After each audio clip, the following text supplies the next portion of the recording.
अस्सलाम वालेकुम एवरीवन। अच्छा जी, जो मैंने पोस्ट लगाई थी इंगल्फिंग के ऊपर कि हम इसमें स्कैल्पिंग किस तरह कर सकते हैं, प्लस इसके अंदर दूसरा टॉपिक जो है वो ये होगा कि ABC के कॉन्सेप्ट किस तरीके से वर्क करेगा।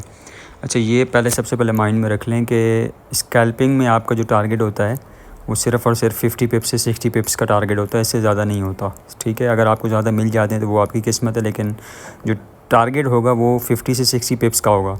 और ये हम करेंगे M15 के टाइम फ्रेम के ऊपर।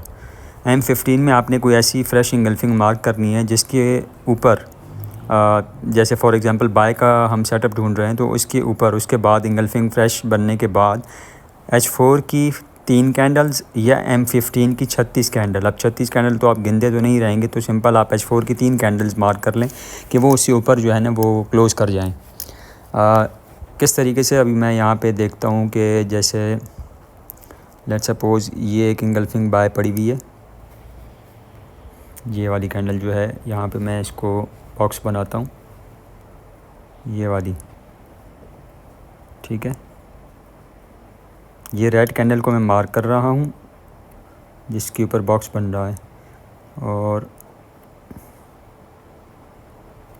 यहीं पे मैं एक लाइन भी लगा दूँ ताकि मुझे याद रहे कि ये जगह थी आगे चल के।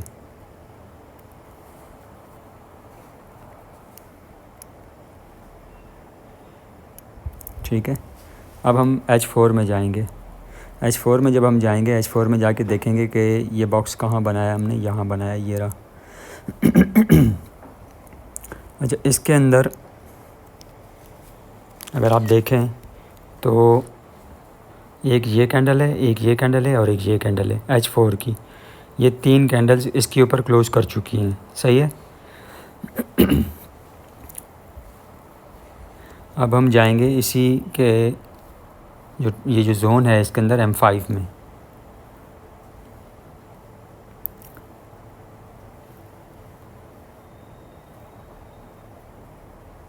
वो ये जगह ये रही। M5 में अगर आप देखें तो यहाँ पे आपको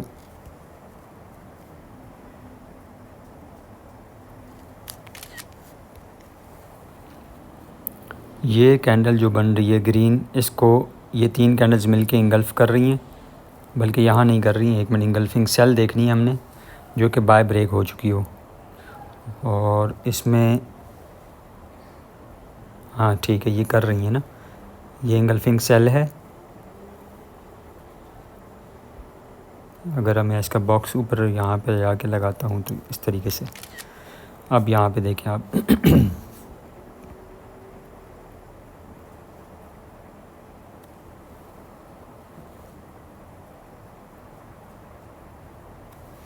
ये आपके पास जो इंगल्फिंग सेल होके और ये बाय ब्रेक हो गई, तो ये जो बन रहा है ये आपका बन जाता है A। ठीक है, ये आपका A क्लियर है। अब हम जाते हैं इसी जो जोन है M5 के अंदर, हम जाएंगे आगे जहाँ पे ये मार्केट इसको टच कर रही होगी। अब जैसे यहाँ पे टच कर रही है, ठीक है, अब इसी जोन के अंदर आपको इंगल्फिंग बाय चाहिए जो कि इस तरीके से बननी चाहिए। यहाँ पे आपकी एक इंगल्फिंग एक कैंडल जो है वो बननी चाहिए रेड इस तरीके से, और उसके बाद दूसरी कैंडल इसको इस तरीके से इंगल्फ कर लियो, और ये जो इंगल्फिंग कैंडल होगी ना वो इस जोन को टच कर रही हो। ये जो हमारा पीछे इंगल्फिंग सेल बाय ब्रेक का जोन था M5 के अंदर, इसको टच कर रहा हो। ठीक है, इस तरीके से। तो अगर यहाँ देखें तो ये कैंडल तो चलो इसको टच कर रही है रेड कैंडल, लेकिन ये ग्रीन कैंडल ऊपर जाके क्लोज़ हुई हैं, तो ये हमारी इंगल्फिंग बाय नहीं कहलाएगी, तो हम इसको छोड़ देंगे, हम आगे जाएंगे। ओह, ये जोन का ख़राब हो गया। चलें, ये देखें यहाँ पे आए हम। अब ये लाइन मेरी थोड़ी सी ऊपर नीचे होगी, मेरे ख्याल में यहाँ थी। सही है, यहाँ पे देखें तो यहाँ पे हमारे पास ये कैंडल बन रही है आपकी B।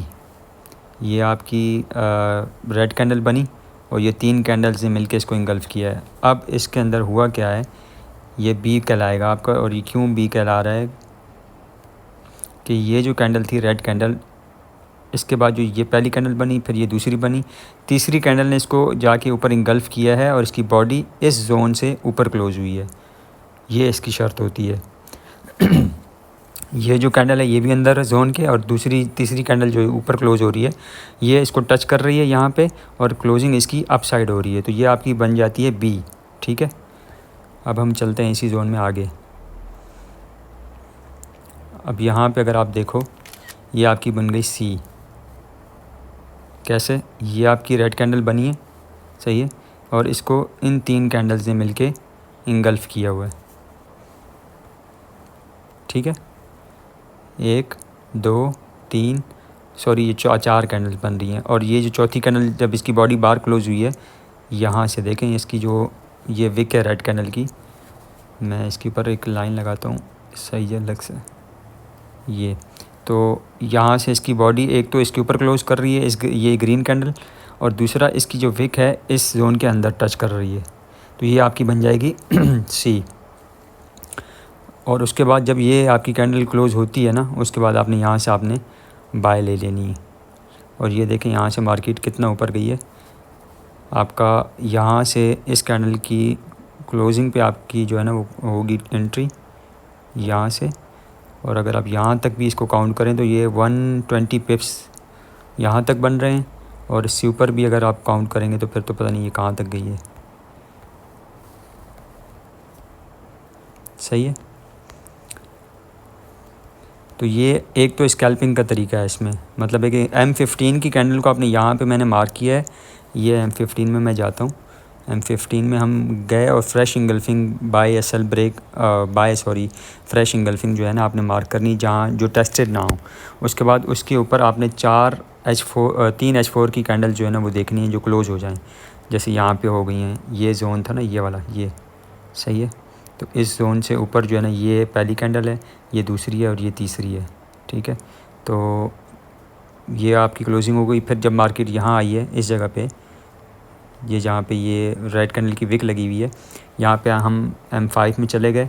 आपका जो ए है वो पीछे बन गया, वहीं पे M15 की जो इंगल्फिंग बाय का एरिया था वहाँ पे, और उसके बाद यहाँ पे जहाँ पे टच करेगी मार्केट, ये कहाँ था ये एरिया, ये रहा।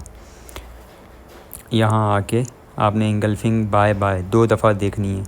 और अच्छा, तीसरी दफ़ा एक चीज़ याद रखिएगा, जैसे ही ये सी बन जाती है, जैसे यहाँ पे अब अगर आप देखें तो ये आपकी सी यहाँ पे बनी है ना, ये सी बनने के बाद, उससे पहले बेशक हो कोई मसला नहीं, लेकिन जब सी बन जाए, सी बनने के बाद M5 की कैंडल इस जोन से नीचे क्लोज़ नहीं होनी चाहिए।